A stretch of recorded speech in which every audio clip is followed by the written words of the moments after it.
నరకం అంటే ఏమిటి? అక్కడికి వెళ్ళే మార్గం ఏది? దాని నుంచి తప్పించుకునే దారి ఎలా ఉంది?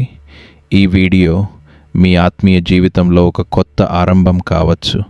కాబట్టి చివరి వరకు చూసి ఈ సత్యాన్ని మీ హృదయంలోకి తీసుకోండి. రెడీనా? పదండి, ఈ ఆత్మీయ యాత్ర మొదలెడదాం. చాలామంది నరకం అంటే ఒక కల్పిత ప్రదేశం అనుకుంటారు. కానీ బైబిల్ చాలా స్పష్టంగా చెప్తుంది, నరకం నిజం. యేసు స్వయంగా నరకం గురించి హెచ్చరించారు. మత్తయి సువార్త 25వ అధ్యాయం 41వ వచనంలో యేసు ఇలా అన్నాడు.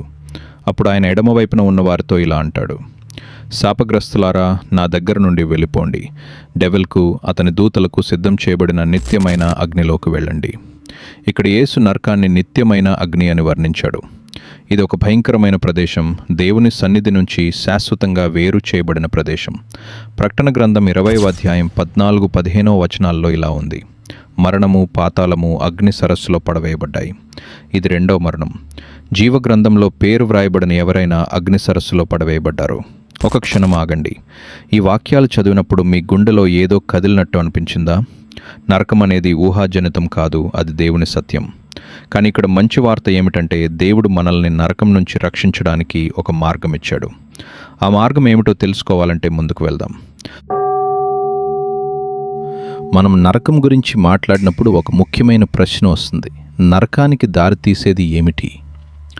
బైబిల్ ఇందుకు స్పష్టమైన సమాధానం ఇస్తుంది. రోమీయులకు లేఖ 3వ అధ్యాయం 23వ వచనంలో ఇలా ఉంది, అందరూ పాపం చేశారు మరియు దేవుని మహిమకు తక్కువగా ఉన్నారు. అవును, మనమందరం పాపలం. మీరు, నేను, ప్రతి ఒక్కరూ. చిన్న అబద్ధం చెప్పినా, ఎవరి గురించైనా చెడుగా ఆలోచించినా, దేవుని మాటకు విరుద్ధంగా ఏదైనా చేసినా అది పాపం. ఇప్పుడు ఈ పాపం మనల్ని ఎక్కడికి తీసుకెళ్తుంది? రోమీయులకు లేఖ మరియు 6వ అధ్యాయం 23వ వచనము చెప్తుంది, పాపం యొక్క జీతము మరణము. ఈ మరణం కేవలం శారీరక మరణం కాదు, ఆత్మీయ మరణం. దేవుని నుంచి శాశ్వత విడిపోవడం అంటే నరకం. మీరు ఎప్పుడైనా ఒక రోడ్డు మీద నడుస్తూ ఈ దారి ఎక్కడికి వెళ్తుందో అని ఆలోచించారా? జీవితంలో కూడా మనం నడిచే దారి మన గమ్యాన్ని నిర్ణయిస్తుంది. యేసు మత్తయి సువార్త 7వ అధ్యాయం 13వ వచనంలో ఇలా అన్నాడు, విశాలమైన ద్వారం ద్వారా ప్రవేశించండి, ఎందుకంటే విశాలమైనది ద్వారం, విస్తృతమైనది నాశనానికి దారితీసే మార్గము, మరియు దానిలో ప్రవేశించేవారు చాలామంది. ఇప్పుడు మనం అసలు సత్యానికి వచ్చాం. నరకం నుంచి తప్పించుకునే మార్గం ఏమిటి? యేసు స్వయంగా ఈ రహస్యాన్ని మనకు చెప్పాడు. యోహాను సువార్త 14వ అధ్యాయం 6వ వచనంలో ఆయన ఇలా అన్నాడు, నేనే మార్గమును, సత్యమును, జీవమును, నా ద్వారా తప్ప ఎవ్వరూ తండ్రి దగ్గరికి రాలేరు. అవును, యేసుక్రీస్తే మార్గం. ఆయన నరకం నుంచి మనం రక్షించే ఏకైక దారి. ఎందుకంటే మన పాపాలకు శిక్ష మనం అనుభవించాల్సిన అవసరం లేకుండా యేసు శిలువపై ఆ శిక్షను తానే భరించాడు. యోహాను సువార్త 3వ అధ్యాయం 16వ వచనం ఇలా చెబుతోంది, దేవుడు లోకాన్ని ఎంతగా ప్రేమించాడంటే తన ఏకైక కుమారునిచ్చాడు, ఆయనను విశ్వసించే ప్రతి ఒక్కరూ నాశనం కాకుండా నిత్య జీవం పొందాలని.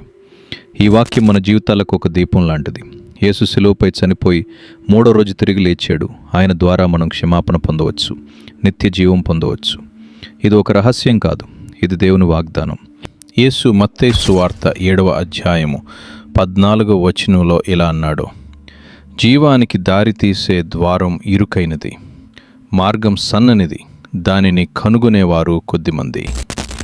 ఈ ఇరుకైన మార్గం అంటే యేసును అనుసరించడం, ఆయన మాటకు లోబడడం, పాపాన్ని విడిచిపెట్టడం. ఇక్కడ ఒక ఉదాహరణ ఊహించండి. మీరు ఒక ఊర్లో ఉన్నారు. 2 రోడ్లు ఉన్నాయి. ఒకటి విశాలమైన రహదారి, అందమైన లైట్లు, సౌకర్యాలు ఉన్నాయి. కానీ అది ఒక అగాధంలో ముగుస్తుంది. రెండవది ఒక ఇరుకైన, కష్టమైన పాదమార్గం. కానీ అదొక అందమైన పర్వత శిఖరానికి తీసుకెళ్తుంది. అక్కడ సూర్యోదయం మీ హృదయాన్ని ఆనందంతో నింపుతుంది. మీరు ఏ దారిని ఎంచుకుంటారో? యేసు అంటున్నాడు, ఇరుకైన మార్గాన్ని ఎంచుకో, అది నీకు జీవాన్ని ఇస్తుంది. యేసు చెప్పిన ఈ రహస్యం, నరకం నుంచి తప్పించుకునే మార్గం మనం ఎలా అనుసరించాలి? ఇక్కడ కొన్ని ఆచరణాత్మక దశలు ఉన్నాయి. బైబిల్ ఆధారంగా లూకా సువార్త 13వ అధ్యాయం 3వ వచనంలో యేసు ఇలా అన్నాడు, మీరు పశ్చాత్తాపం చెందకపోతే మీరందరూ అలాగే నాశనమవుతారు. పశ్చాత్తాపం అంటే మీ పాపాలను ఒప్పుకొని వాటిని విడిచిపెట్టి దేవుని వైపు తిరగడం. ఒక్కసారి మీ జీవితాన్ని ఆలోచించండి. మీరు దేవుని ఇష్టానికి విరుద్ధంగా చేస్తున్న ఏ పనులున్నాయి, వాటిని విడిచిపెట్టే సమయం ఇదే. రోమీయులకు 10వ అధ్యాయం 9వ వచనం చెబుతోంది, నీ నోటితో యేసు ప్రభువును ఒప్పుకొని దేవుడు ఆయనను మృతుల్లో నుండి లేపాడని నీ హృదయంలో విశ్వసిస్తే నీవు రక్షింపబడతావు. యేసు మీ రక్షకుడని, ఆయన శిలువ ద్వారా మీ పాపాలు క్షమించబడ్డాయని హృదయపూర్వకంగా విశ్వసించండి. యేసును విశ్వసించడం కేవలం మాటలు చెప్పడం కాదు, ఆయన మాట ప్రకారం జీవించడం. మత్తయి సువార్త 16వ అధ్యాయం 24వ వచనములో యేసు ఇలా అన్నాడు, ఎవరైనా నా వెనుక రావాలనుకుంటే తన్ను తాను తిరస్కరించుకొని తన సిలువను ఎత్తుకుని నన్ను అనుసరించాలి.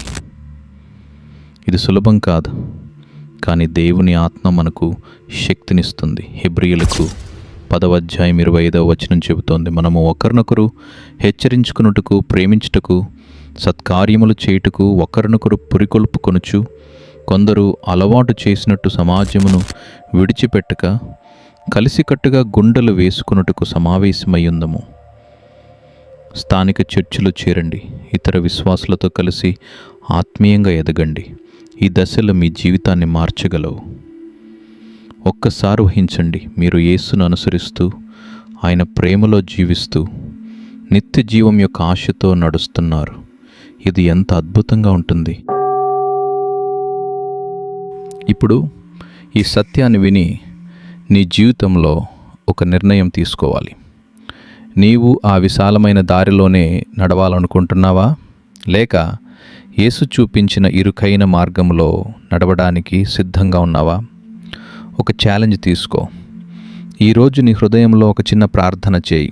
ఇలాను, ప్రభు యేసు, నేను పాపిని అని ఒప్పుకుంటున్నాను. నీవు నా రక్షకుడివి అని విశ్వసిస్తున్నాను. నా పాపాలను క్షమించి నన్ను నీ మార్గంలో నడిపించు. ఈ ప్రార్థన మీ జీవితాన్ని మార్చగలదు. నరకం నుంచి తప్పించుకునే మార్గం యేసుక్రీస్తు. ఆయనే మార్గం, సత్యం, జీవం. ఆయన శిలువ ద్వారా మనకు క్షమాపణ, నిత్య జీవం లభిస్తాయి. ఈరోజు ఆయనను అనుసరించే నిర్ణయం తీసుకోండి. ఆ ఇరుకైన మార్గంలో నడవడం కష్టంగా అనిపించవచ్చు, కానీ ఆ మార్గం మిమ్మల్ని దేవుని సన్నిధికి తీసుకెళ్తుంది.